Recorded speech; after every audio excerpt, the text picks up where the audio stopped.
It's Nickel again.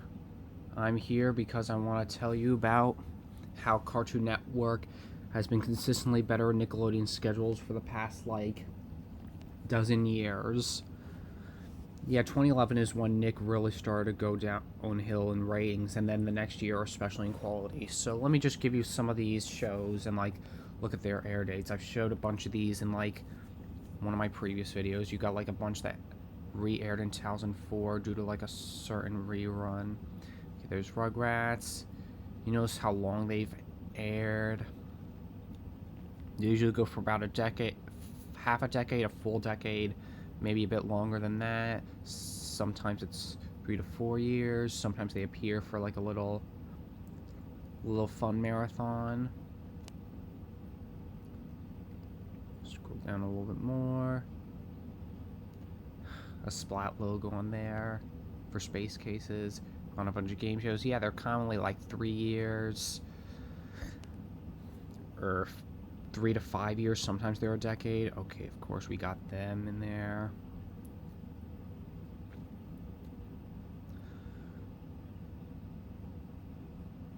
Now, what really fascinates me is that some of these shows would just had random marathons at times, but sometimes they would just be used to fill airtime. Cartoon Network, meanwhile, they actively try to air these shows as much as possible. Like this one, Looney Tunes had lasted 25 years and then had occasional re-airings. This is all starting on October 1st, 92. Yeah, most of these stuff would run for well over half a decade and well over a full decade. They wanted to fill this airtime, and most of the time, stuff that ended around 99 were pushed right to Boomerang because they still wanted to syndicate the stuff.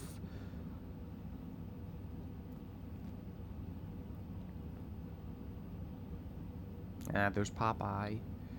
Yeah, most of the time they aired some of the stuff real late on for just filler, like this Yogi Bear thing. Ooh, scroll down too far. I'm just gonna scroll back over. Yeah, I think Cartoon Network was more active at trying to get their shows the right amount of airtime because they know they have a lot and they want to not really space it out, but just show everything when appropriately as possible because they commonly go for 52 episodes, which is basically one episode for every week, but usually they go two for that, so that would be twice per year. Got a bunch of these. Yeah, a bunch of these came in later to fill the air times. Yeah, half a decade, but eventually they go a lot longer. December 3rd, 2022. Yeah, they were, and of course they introduced Checkered Pass to show all the old stuff on a new block. On the Adult Swim block, but which now starts at 5 Eastern / 2 Pacific. Yeah, it's pretty weird, I know. So, what really fascinates me is that they are they want they don't want their shows to be forgotten. They want to keep them on the air as long as possible. Well, not on the air, just in syndication. So let's just compare some schedules. We got a 1997, which is arguably Nickelodeon's best year. Okay, November 5th to be exact, we got Mary Tyler Moore, Dick Van Dyke, Happy Days, I Love Lucy. Now it starts with Beetlejuice, Spectre Gadget, Rocco. We got a Rugrats, a classic season 2 episode, Blue's Clues, Steve Gets the Sniffles, What's Blue Afraid of, A New Little Bear, Gullah Island, Looney Tunes there too. Yeah, it's so weird that they aired concurrently.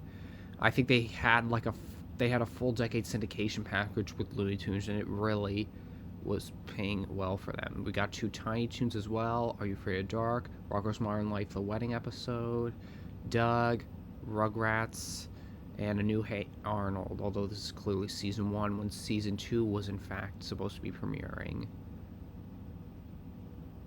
Yeah, good archives.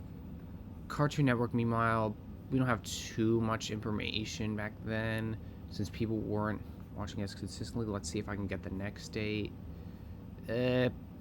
yeah, it was a lot harder to document Cartoon Network back then. Now let's take a jump a decade and a half later.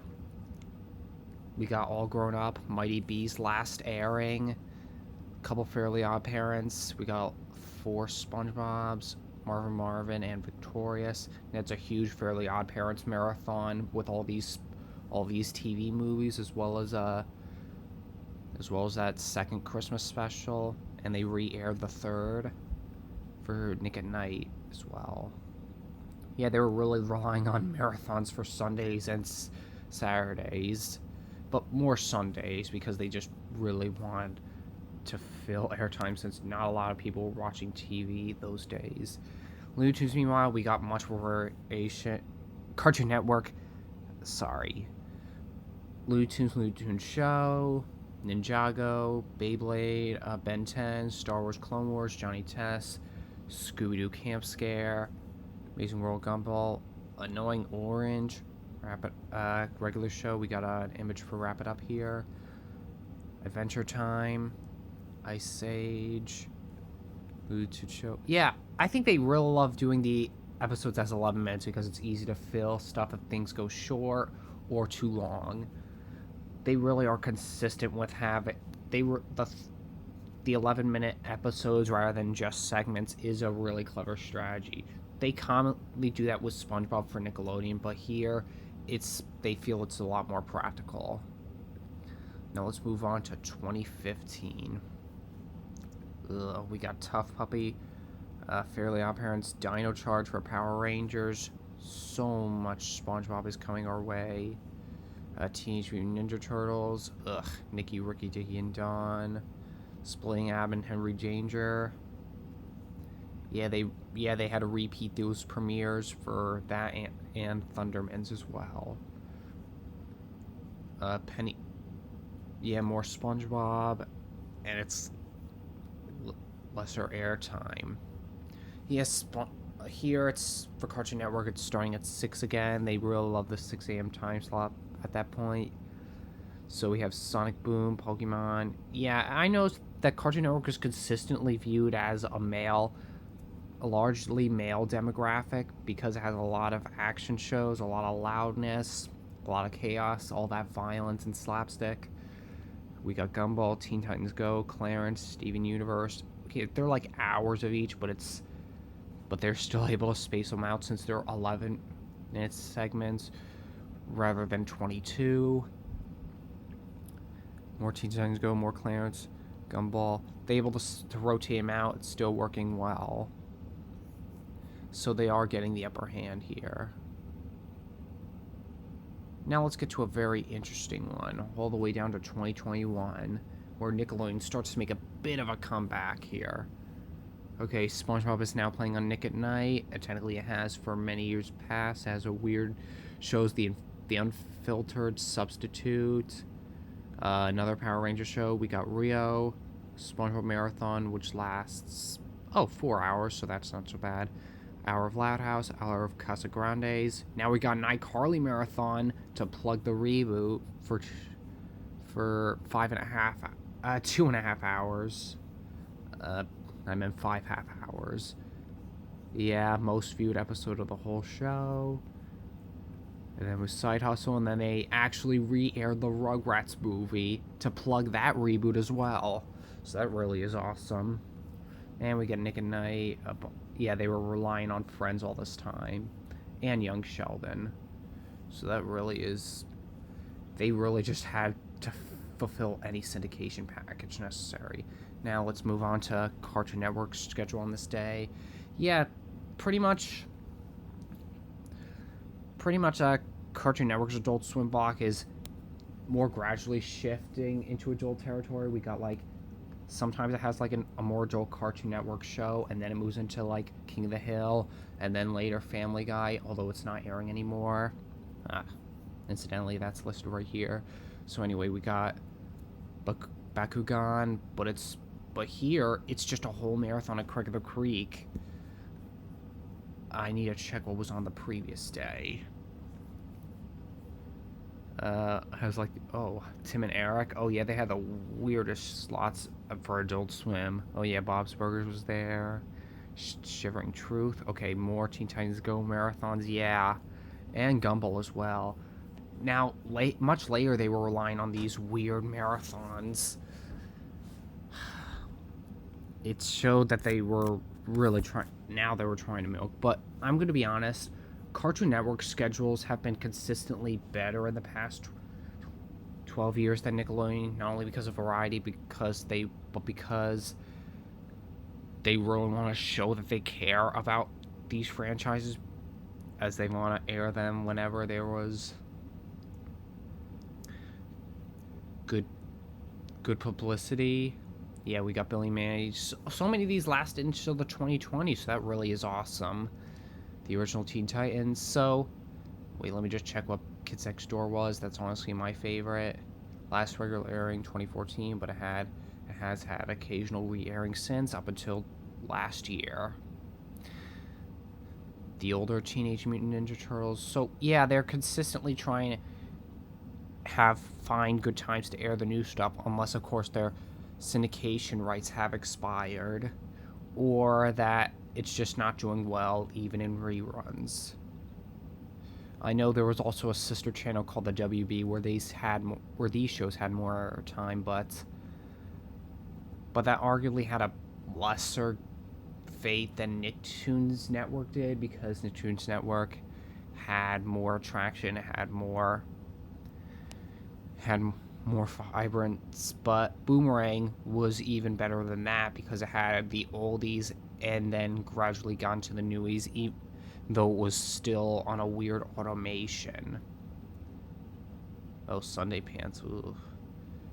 And all that I have left to say is that I'm proud of Cartoon Network for going out of its way to keep all its shows as relevant as possible. Even if they're trying to milk the new ones, they know that the old shows wouldn't be forgotten. But can I see if Checkered Past is on here? I forget what date it was. I think it was August 28th. Let me check.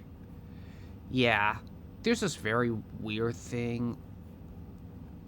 This is the start of it. Yeah, but first let me just start Checkered Past. But first let me just go through this schedule. Eric Andre Show, American Dad, Rick and Morty. Yeah, they're showing at most an hour of this stuff because they want to show how much they want to give variety and make any viewers pleased. Futurama. Now it gets into Hour of Gumball. Make that 2 hours. Then oh my god, it has Coco Melon. Cartoonito. It's such a weird choice. Educational stuff at Cartoon Network is just not really appropriate, but I'm glad they brought the Looney Tunes show back. I think they realized the Memetic Mutation has been so good that they just have to re-air it. Syndication is good for them again. Craig at the Creek, Gumball again. Now we got Clarence, Teen Titans Go, even more Gumball, but now here we go. Checkered Past. It's starting at 5 p.m. Eastern, aka 2 p.m. Pacific, when kids of California would still be in school. So basically they would barely get a chance to watch Cartoon Network, even though this is clearly what they had aired in the past.